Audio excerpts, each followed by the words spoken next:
Ahora voy a hablar sobre las arterias carótidas. Bien, como vi y nombré, digo, en el video anterior, las carótidas suben, carótida común primitiva, a los laterales de la tráquea, pasan por a los laterales de la laringe y llegan al huesoioides. A nivel del huesoioides, más o menos a dicho nivel, se divide en una carótida interna y carótida externa. Carótida interna y carótida externa. Hacia adentro está la carótida externa, digo. Y hacia afuera está la carótida interna, repito. La carótida externa está más medial, más hacia adentro, porque sigue de largo y llega a la cara. Mientras que la carótida interna está más posterior y hacia afuera. ¿Por qué? Porque va hacia posterior y entra el conducto carotídeo dentro del cráneo. Si vemos la carótida interna, ambas originan C4, carótida interna y externa, C4, a nivel de huesoioides. La carótida interna, lo que tienen que saber es que no da ningún ramo colateral en su trayecto, acá fuera del cráneo, pero cuando entra el cráneo, ahí sí da ramos colaterales, como la arteria oftálmica. La arteria oftálmica, si recuerdan, entraba por el conducto óptico, igual eso es de neuro. Pero sí lo que tienen que saber sí o sí de carótida interna es que se divide en 4 ramos terminales que forman la mayoría el polígono de Willis, que son la arteria cerebral anterior, cerebral media, comunicante posterior y coroidea anterior. Son los 4 ramos terminales de la carótida interna según la nomenclatura vieja, la que más se usa. La nueva dice que los ramos terminales son las 2 cerebrales, anterior y media. Comunicante posterior y coroidea anterior las toma como colaterales. Igual, recuerde más la vieja que la que más se toma. Listo. Eso principalmente carótida interna, aunque falta otra cosa más. En el inicio de la carótida interna, vieron aunque acá dice como más grueso, tiene como un ensanchamiento. Eso es lo que se llama el seno carotidio. ¿El seno carotidio qué es? Es un ensanchamiento de la carótida interna en su inicio, o sea, C4 más o menos ahí, que tiene como función de hacer esto. Varorecepción. ¿Qué es la varorecepción? Regula la presión arterial. Es ahí donde se hace el masaje carotidio. Lo que se hace es disminuir la presión arterial. La regula, se dice regular, pero en realidad la disminuye. Entonces, la carótida interna en su inicio tiene un ensanchamiento. ¿Cómo se llama ese ensanchamiento? Seno carotidio. ¿Qué función tiene? Varorecepción, o sea, regula la presión arterial. Ese seno carotidio actúa como un órgano. Actúa como un órgano y por lo tanto está inervado por el generalmente par 9 y el 10. Principalmente eso. Posterior a este seno carotidio, tenemos otra cosa que se encarga de algo. No se le nombra mucho, tienen que saber que está, que es el glomus carotidio. Generalmente el ensanchamiento de la carótida interna es el seno carotidio y a nivel de unión entre los dos ángulos de la carótida interna y carótida externa, hacia posterior, está lo que se llama el glomus carotidio. Es un quimioreceptor, quimio. O sea que estructuras químicas regula ese sector. Y listo. Creo que es inervado por el 9, el osofaringio. Creo que estaba eso. Bien, eso es carótida interna. Si ven acá, una imagen de acá, del simulacro de caricuello que usé, se ven en 2 es la carótida que está más hacia medial. ¿Quién es? La carótida externa. Y en 3, ¿quién es? La carótida interna. Y este ensanchamiento ahí que estoy señalando, ahí, eso es la carótida interna. Ahí. Esto es el seno carotidio, acá abajo. Bien. Volvemos a carótida externa.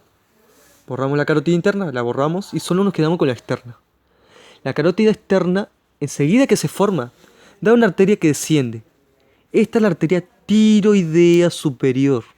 Es su primer ramo colateral. ¿Cuál es el primer ramo colateral de la carótida externa? La tiroidea superior. Esta arteria tiroidea superior pasa por delante de la laringe y lo que va a hacer esa arteria es terminal, me salió el chino del alma.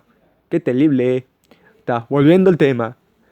La tiroidea superior perfora la glándula tiroides y da una rama anterior. Imaginen que acá abajo está el cartílago tiroides, de la laringe, abajo, rodeando la tráquea, está la glándula tiroides que se divide en 2. Ya explico esto. Lóbulos hacia los costados y en el medio el istmo. Istmo y lóbulos. Esta arteria tiroidea superior desciende y va a dar una rama anterior, hacia adelante, una posterior y una externa o lateral. Son sus ramos terminales. Esos son los ramos terminales de la tiroidea superior. Además, entre las colaterales importantes dan arterias infraioideas, porque va hacia abajo del hueso ioides y va a irrigar parte de los infraioideos.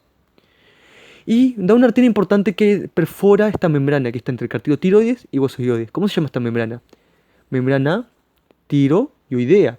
La membrana tiroidea era una membrana que está acá, entre el cartílago tiroides y hueso ioides. Da una arteria que perfora esta membrana. ¿Cómo se llama esta arteria? Laringia superior. Esta arteria laringia superior perfora junto al nervio laringio superior. Igual, las colaterales no importa mucho. Las que importan más son los terminales. La laringe superior, como muchos tienen que saber, porque perfora ¿qué cosa? La membrana tiroidea, entre el cartílago tiroides y hueso ioides. Bien. Luego, después de que da la arteria tiroidea superior, da una arteria también que se va hacia adentro, que está por encima del hueso ioides. Es la arteria lingual.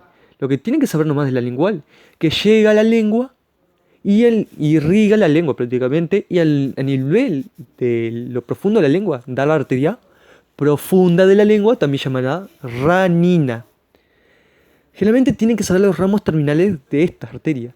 Entonces la carótida externa primero da la tiroidea superior, que da un ramo anterior, posterior y externo. Luego por encima del hueso ioides da la arteria lingual, que se convierte en ¿qué? Profunda de la lengua o ranina. Y si seguimos subiendo, por debajo de la mandíbula, por debajo del macetero, imaginen que acá está el músculo macetero, esto es el macetero. Por debajo del músculo macetero y rodeando la glándula submaxilar acá abajo, da la otra arteria importante que tienen que saber. ¿Qué arteria es? La arteria facial. La arteria facial es otro ramo colateral de la carótida externa. Ya vimos, tiroidea superior, lingual y facial. Van en orden también. Tiroidea, lingual, facial. La arteria facial está por debajo del músculo macetero, imaginen que esto es el macetero, hacia el cara externa del gonion, y rodea a la glándula submaxilar. Una vez que la rodea, asciende hacia la cara. Asciende hacia la cara y llega a nivel del ángulo del ojo, y se convierte en arteria angular. Llega a nivel del ángulo del ojo y se convierte en arteria angular. Esa arteria angular, lo que tienen que saber es que la arteria angular se une a la arteria dorsal de la nariz, rama de la arteria oftálmica. La oftálmica la vieron en neuro, es por el conducto óptico. La arteria oftálmica da la arteria dorsal de la nariz que se une a la arteria angular. Imaginen que esta es la arteria dorsal de la nariz. Y acá esta que viene subiendo es la angular. La arteria angular y la dorsal de la nariz se unen. La arteria dorsal de la nariz, rama de la oftálmica. Y esta que va acá, cerrada en negro, es rama de la facial. Imaginen que acá, esta arteria que desciende, ¿quién es? La tiroidea superior.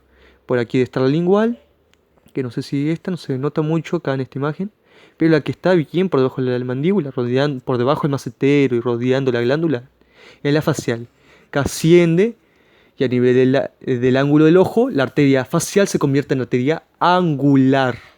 Esa arteria angular a quien se une, a la arteria dorsal de la nariz, rama de quién, de la oftálmica. Esos son los primeros ramos que tienen que saber. Si ven acá en dos, es la carótida externa. Va a dar una arteria que va descendiendo aquí, que está la tiroidea superior, que apenas se ve. La que le sigue es la 4, es la lingual, y 5 es la facial, que luego asciende. Tiroidea superior, luego la lingual y luego la facial. Esos son los tres ramos colaterales más importantes de la carótida externa. Hacia posterior, la carótida externa va a dar otros ramos colaterales. A nivel de la facial, más o menos, va a dar la arteria faringe ascendente, luego da la occipital y luego la auricular posterior. Faringe ascendente, occipital y auricular posterior. Esta no se da mucho porque van hacia la región posterior y no se da esa región acá en este módulo. Y listo. Realmente ahí están los 6 ramos colaterales de la carótida externa. Luego la carótida externa sube y atraviesa una glándula que está a nivel de la cara. Acá. Imaginen que acá a nivel de la cara hay una glándula. ¿Qué glándula salival es? La glándula parótida. La carótida externa atraviesa la glándula parótida. La atraviesa. Borro esto un poco. Y dentro de la parótida, y por detrás de esto, del cóndilo de la mandíbula, acá estaba el cóndilo de la mandíbula, da sus ramos terminales. Por detrás del cóndilo, la mandíbula, recuerden, dentro de la parótida, da sus dos ramos terminales. Una arteria que sigue de largo, que es la arteria temporal supercial. Y una que se mete dentro de la mandíbula, que es la arteria maxilar interna. Entonces, ¿cuáles son los ramos terminales de la carótida externa? La temporal supercial, que sigue de largo, y la que se mete dentro de la mandíbula, que es la maxilar interna. Vemos acá, carótida común o primitiva, se divide en una carótida interna que está más hacia afuera, y acá está el seno carotidio, carótida externa. Lo que sí tienen que saber carótida externa, por acá atrás el cuello del cóndilo, por aquí, está una arteria que sigue de largo, que es la temporal supercial, que es esta, y una que se mete dentro de la mandíbula, que es la maxilar interna. Ramos terminales de la carótida externa. Arteria temporal supercial. La arteria temporal supercial sigue de largo y va acompañado de la vena del mismo nombre. ¿Qué vena es? Vena temporal supercial. Y un nervio que es el nervio auriculotemporal. Arteria temporal supercial, vena temporal supercial y nervio auriculotemporal van por encima del músculo. La arteria y vena temporal supercial se llama así porque pasa por encima del músculo temporal. Arteria y vena temporal supercial y nervio auriculotemporal pasa por encima del temporal. Mientras que la maxilar interna se mete por dentro de la mandíbula, más o menos a nivel del cóndilo. Esto es el simulacro. Este es el simulacro, también pasado, que dice. Y miren acá, esto es el cóndilo de la mandíbula. La maxilar interna se mete y ahí la señalé. Se mete por dentro de la mandíbula y da 15 ramos colaterales. No tienen que saberlos. Solo tienen que saber que son 15. Entre ellos, ramos más para los músculos masticadores, ramos masseterinos, que se mete por la escotadura simoidea o mandibular o coronoidea, como quieran llamarla. La arteria dentaria inferior, que luego se convierte en mentoniana. Todo lo que va hacia la mandíbula. Ramos pterygoideos, temporales. Pero sepan que el ramo terminal de la arteria maxilar interna se llama arteria esfenopalatina. Entonces, la arteria esfenopalatina es la rama terminal de la maxilar interna. Se mete por este agujero del cráneo, aquí, acá, donde estoy señalando, profundo acá, ese agujero, donde tengo el dedo, ahí es el agujero esfenopalatino, que se mete en la arteria esfenopalatina. Rama terminal, ¿de quién? De la maxilar interna. Maxilar interna y temporal supercial tienen que saberlas sí o sí. Las preguntan mucho. Una última cosa de maxilar interna y terminamos. Es que la maxilar interna, acá está el cóndilo de la mandíbula. Y acá el conducto dentario inferior. Y acá, ¿qué espina tapa el conducto dentario inferior? Salienza chiquita, la espina de Spix. Insertándose la espina de Spix, viene el ligamento esfenomaxilar. Imaginen, acá está el cóndilo y acá viene el ligamento esfenomaxilar o mandibular. Entre medio del ligamento esfenomaxilar o mandibular de la espina de Spix y el cóndilo, queda un espacio que se llama ojal retrocondilio de Juvara. Por ese ojal retrocondilio de Juvara se mete la arteria maxilar interna y ingresa a la mandíbula. Miren acá. Acá estaría el cóndilo de la mandíbula. Y medial, un poco más medial, está el ligamento. Entre el cóndilo y el ligamento que estaría por aquí bajando, se mete la maxilar interna y eso sería todo.